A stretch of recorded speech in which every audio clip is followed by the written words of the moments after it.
I want to acknowledge that the land we meet on is Kaurna land, and that we respect the Kaurna people's ownership of this land and their traditions and beliefs associated with that ownership. And I will refer to that a little later. I want to cover things both mystical and material, idealistic and pragmatic. To begin with, we'll go, as Van Morrison once put it, into the mystic. When I find myself in an art gallery, which is one of the things I like to do, wandering around for hours and hours, looking at walls, paintings, sometimes hundreds of years old, and sculptures of human forms that really moved me a great deal, and awed by the talent that created it, and awed also by the strange companionship of others on this weird stroll. And there's always a point on days like this when I stop and think, why the hell am I doing this? Why are we doing this? Why are hundreds of us walking around this building looking at these walls? And why are there hundreds more lined up outside waiting to come in and do the same thing? Join this kind of odd society that we're creating in here. And why is it so that more people take this strange wall-gazing wander through buildings like this in Australia every year than go to the AFL? Why? And the same question comes to me when I'm at the theatre or at a gig. And I have no answer beyond saying that we do it because we can. And because some others, these strangely gifted representatives of our species, can create these things. And we do it because maybe we want to remind ourselves that our species can do these things. Along with all the bad stuff that we know we can do outside these walls, hey, we can also do this. And along with all the tensions in our lives, we can experience moments together like this, sharing the quietude of sublimated ego and this peculiar awe. And as we wander and wonder, I think that we understand that we're contacting something within ourselves that we mysteriously recognise as good. Art is good. And then we walk out into the so-called real world having touched this something good, and perhaps we carry something of that good with us. And that's just about all the claim I can make for the experience of art. It's a claim as tenuous as life itself, as tenuous as the social contract that stops us from falling upon each other in savagery most of the time. Now, to the material. And the material must always play second fiddle to the mystical, I believe, when we talk about art. We are often encouraged to see it otherwise. We're often coerced into mounting justifications solely on economic grounds. But if we are entirely seduced into agreeing that art must have a dollar value, then I think we're doomed. 200, 300, 3,000 years ago on this land, songs were sung, stories were told, meanings, histories and dreams were painted. And I don't believe that those who created or those that absorbed that art put an economic value on it as they did so. But if the economic rationalists of today are to maintain that their demand for art to justify itself in economic terms, then they must own the assessment that that art, that cultural expression and exchange, was illegitimate. All of those who demand a bottom line for art must be challenged to stand up and declare that the art of the Kaurna people and that of the original people from all over this country was valueless. And with this challenge, I think we put the economic question into an important and proper perspective. The economics must be encountered, the equations must be resolved, but we mustn't lose sight of those traditions of the Kaurna people, traditions that might guide us in this as in so much else. We mustn't lose sight of the purpose of art as the means by which we, like them, describe ourselves to ourselves, share our fears, contextualise the dangers in us and around us, celebrate what is noble in our people, investigate what is not, construct collective meanings and project our visions. Having said that, in contemporary Australia, by any reasonable means, the arts passes muster as an investment. The arts and creative industries are said to provide up to $50 billion a year to the GDP of the country for an investment of around $7 billion. We outperform forestry, fishing and agriculture with subsidies that are far less than those offered to myriad other industries, including banking and manufacturing. And let's not forget that we paid $10 million for every medal that we won at the London Olympics. There is no economic case against funding the arts. In government, as in corporatised tertiary institutions, when purse string keepers tell us that we are being financially bashed up because of a scarcity of money, be assured it is never about money. It is never about money. It is always about ideology and priorities. Let's talk about economic priorities. I'm going to cite an example that is a relatively small example in financial terms, but it's one that's, I think, very salient to us.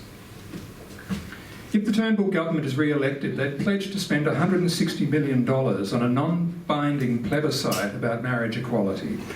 Basically, they want to spend that money in order to ask us whether Australia is a country that believes in equal rights for all of its citizens. Do we really need to ask that question? Is it not answered by the most fundamental premises of our legal system? But they will say, in spite of this logic, that it is the application of equal rights to a sensitive and contentious issue. Even if we accept that that is true, it's an issue that has been as thoroughly polled as any issue in Australian history, and the verdict couldn't be clearer. This is $160 million spent on the political appeasement of a powerful faction within the Liberal Party. It is $160 million flushed down the toilet. So don't allow them to lecture us about a lack of money to fund the arts, or suggest, as they sometimes disgustingly do, that we are keeping people from their hospital beds.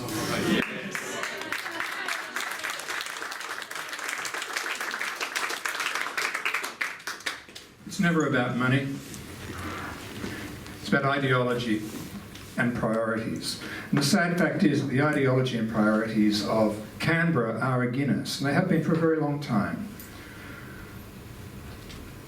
And so long as they remain like that, we will remain whimsically, inconsistently patronised at best by the political class. The essential problem is in the culture of politics, and more precisely the culture of the federal parliament. It is culturally set against art. Why? Maybe because art can't help but tend toward undermining the thankfully fading Thatcherite premise that society is merely a byproduct of the economy, that our humanity is subject to our economic profitability. I think there are signs around the world that this ideology is fading, and I think the politicians of the future here and around the world are heroically helping it to die. But Australia is behind the international play in this worthy palliative operation, and so there are few champions of the arts in Canberra, and those that are genuine artistic sympathisers, such as the good people I've met from both the Greens and the ALP, are limited by the overarching culture of a parliament in which there is little affinity, little artistic intelligence, recognition or genuine feeling for the arts. And in this environment, our advocacy, taken over the decades, we must concede, has not worked. Now make no mistake, there's no shortage of great advocacy. Some of the most brilliant, decent, articulate, knowledgeable people I know do this and have been banging on the drum for arts for decades. The problem is not with the song or the singer. The problem is that it is not listened to consistently, carefully or caringly enough. The house to which we appeal is not artistically attuned, even if some of its inhabitants are. It is culturally inclined to ignore us, and has not been given the means to change, which can only happen from inside its walls, I believe. And it has not, until this very moment, been made to change by electoral threat. Let us talk about this moment, this scary, weird, and hopeful moment. It's a paradoxical suggestion, I know, but I genuinely believe we might be at one of the most auspicious moments in the history of the arts in this country. I say that for two reasons. Firstly, weirdly because we have for 3 years been led by a government that holds no arts policy, and in the absence of the guiding principles of a policy has permitted a minister to ignorantly and profoundly trash his portfolio. It may seem a pathetic foundation for hope, but it may be that in delivering us the darkest hour, we have a chance to see the dawn. Or to put it bluntly, things could scarcely get crooker. The other tangible and significant reason to be hopeful is that I think a little riddle of politics is in the process of being unravelled. It's been sitting there forever. What is missing from the beautiful, heartfelt, intelligent and wise advocacy that it is so profoundly and continually undervalued? The answer has come into view, and I look at the answer as one looks at the answer of all good riddles, like the revelation of a good mystery story, and I think, of course, now it's obvious. The answer is electoral threat. If I've learned anything in my few months as a would-be politician, I've learned this: nothing provokes change in politics like electoral threat. In fact, and this is not something I've merely gleaned, this is something that's been told to me point blank by politicians. Nothing provokes change in politics except electoral threat. And I don't seek to demonise politicians with this. This doesn't make them bad people. This is merely recognition of the currency of the game. It was recognised by the environmental movement 25 years ago with the formation of a political party called the Australian Greens. They're now doing quite well. It is recognised by the Christian right, and they have parliamentary representation. It is recognised by big business, and their interests are well represented. It is recognised by small business, and their interests are embodied in elected representatives. It has been recognised by the sex industry, and they have had representatives. It is recognised by those fighting for the rights of disabled people, and they are represented. It seems the only mugs who haven't recognised this to this point are we.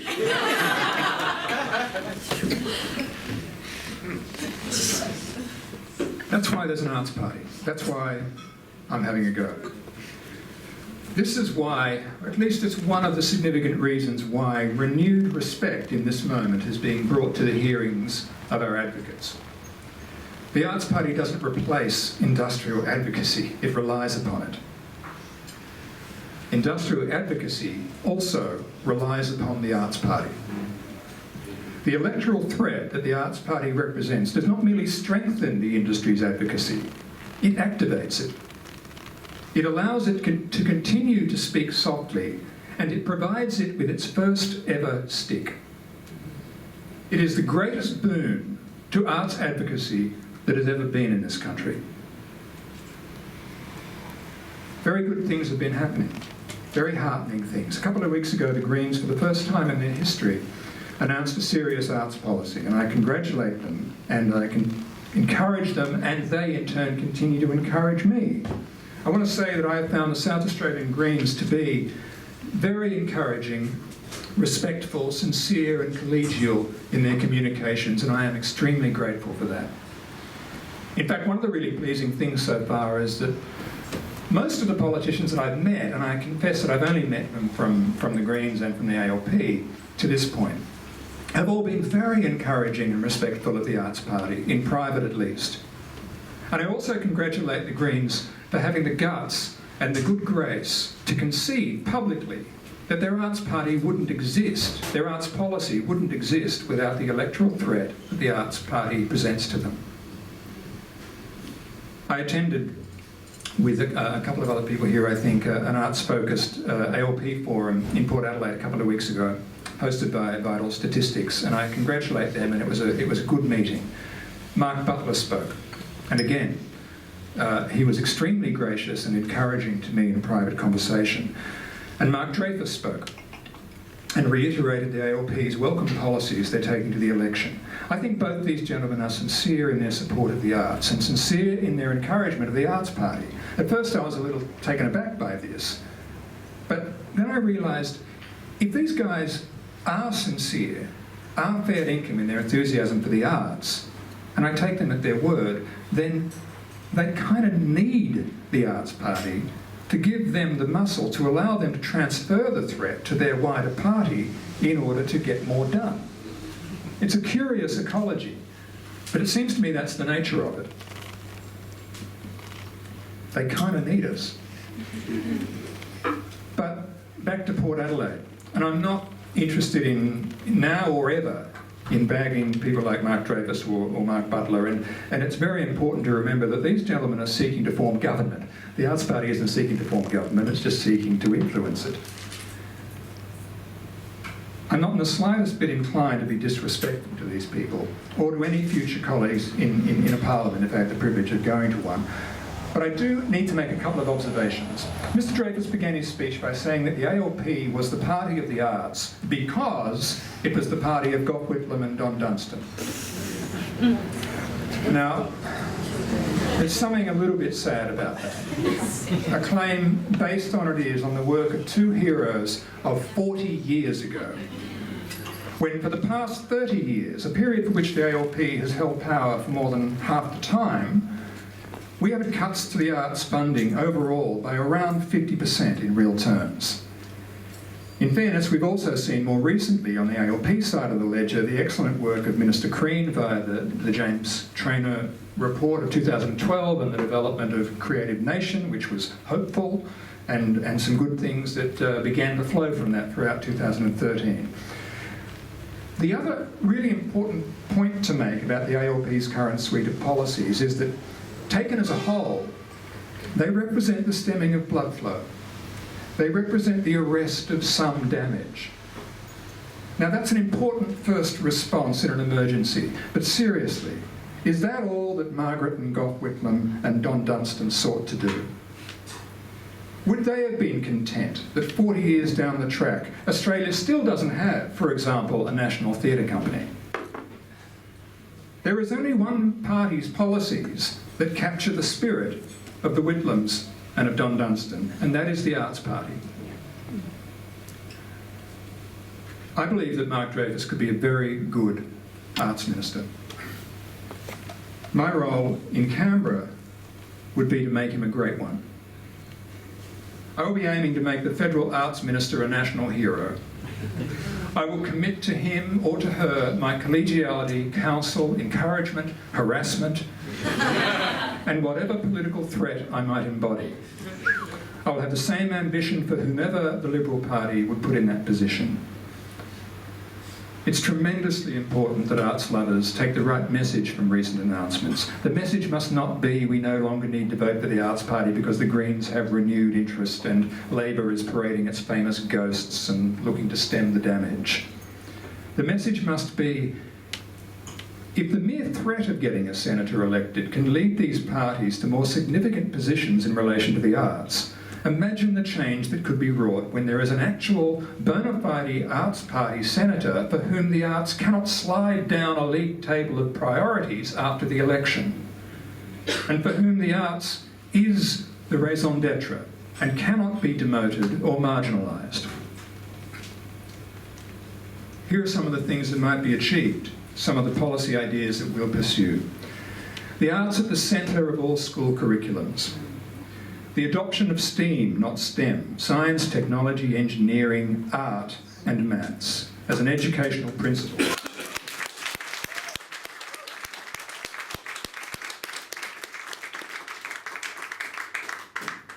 It's incredible, everybody digs that, everybody digs that.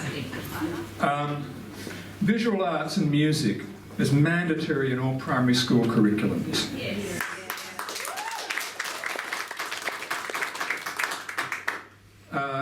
Artists in residence instead of religious chaplains in high school.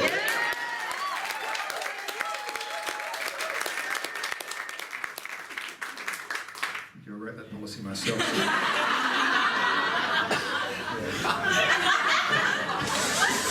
Increased legal protection from the scope of free trade negotiations for Australian intellectual property in the cultural sector. Screenbreakers, a low-budget film fund with $10 million each year managed by Screen Australia.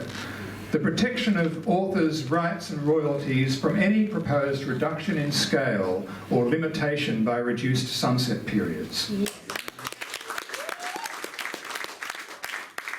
New funding arrangements between the federal and local governments for art programs in regional and suburban centres, such that parents of a kid who wants to paint, dance or sing can be as confident as finding a well-organised community structure for them to enter as they can be confident of them finding a local footy club.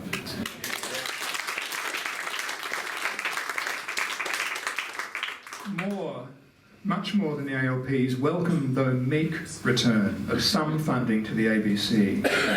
Loud recognition that the ABC and SBS are among our nation's most significant institutions, that their relevance in a corporate media landscape is greater than it has ever been, and that $250 million a year proposed by the Arts Party is an important and prudent increase in their funding. The philosophical... Thank you. The philosophical reframing of university funding as an investment to crow about, not a burden to endlessly whinge about and diminish.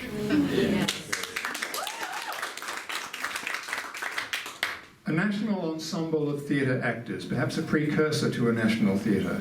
100 government-funded positions for actors whose wages are removed from the responsibilities of the companies that cast them, to redress the asymmetry across the performing arts, wherein scores of musicians, singers and dancers very happily are employed by major companies, but not a single theatre actor can be assured of a full-time job.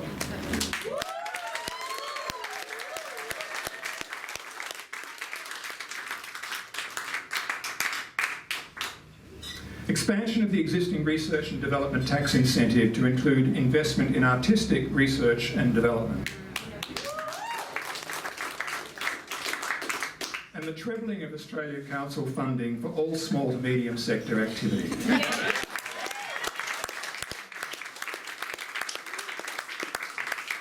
I will be delighted for Prime Minister Turnbull or Prime Minister Shorten to have these ideas and to take the glory for them.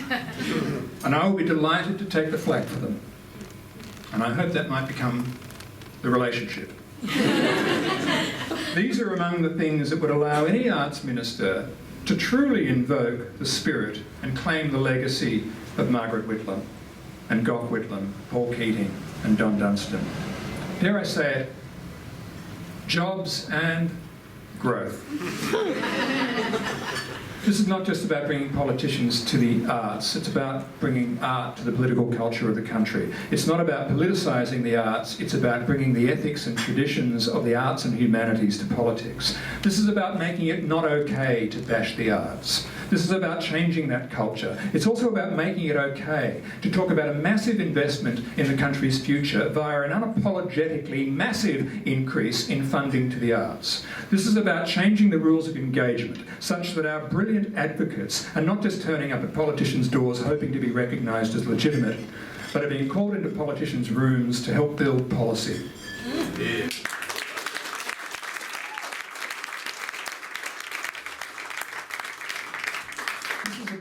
Dignity for artists and dignity for the arts.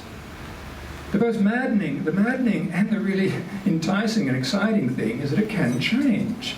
Dunstan and the Whitlams and Keating demonstrated that if we change the rhetoric, change the discourse of the political class, we change the culture of the politics, and good things, great things can flow. I want to go to Canberra as a senator and have 10,000 conversations in that building about art.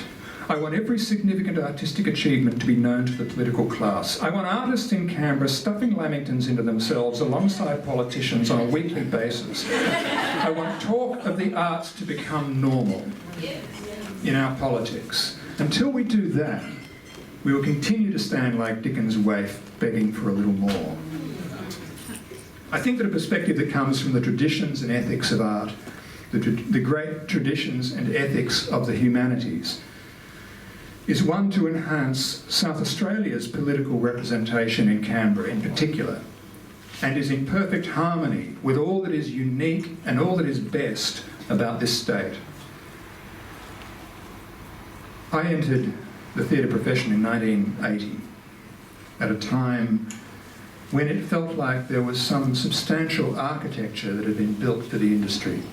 I have friends in the room who were around then in the business. I spent 35 years watching that architecture rot and be demolished. I've been an educator of young artists for most of that time. I am constantly torn between the privileged feeling that I am working with the best young people of their generation and the pain of having to reveal to them the extraordinary difficulties that await them. I've come to the conclusion that perhaps it should always be hard for artists, but it shouldn't be this hard. Let me finish with a couple of simple stats and provocations. Australia currently spends about 0.7 of 1% of GDP on the broad arts industries. Yeah. That's 7 cents in every $100. New Zealand spends about 2.5 times that much. Canada spends about 4 times that much. Might we match New Zealand? If we did, our sector would blossom to a breadth and beauty hitherto unseen. If only we could match New Zealand. And what about Canada? What is our response when we hear that Canada is trebling its arts budget? I suggest the response is not, oh no, poor Canada, they're obviously heading to financial ruin. And the funny thing is that not even the most arts-blind technocrat would respond like that. Isn't it rather the case that we hear that news and we think, wow, what a confident thing to do, they must be going well? Now, whether it's true that Canada's going well or not, the announcement provokes confidence. And isn't it so that confidence is a major measure for economic forecasters? Confidence is a thing. So, how about we stop suggesting that funding for the arts might occur as a result of economic buoyancy, as Minister Fifield repeated the other day, and suggest the opposite, that economic buoyancy might follow strategic and generous investment in the arts, that economic buoyancy might follow social cohesion, that economic strength may come with the strength of a nation's people to recognise and cherish the goodness revealed to them by art.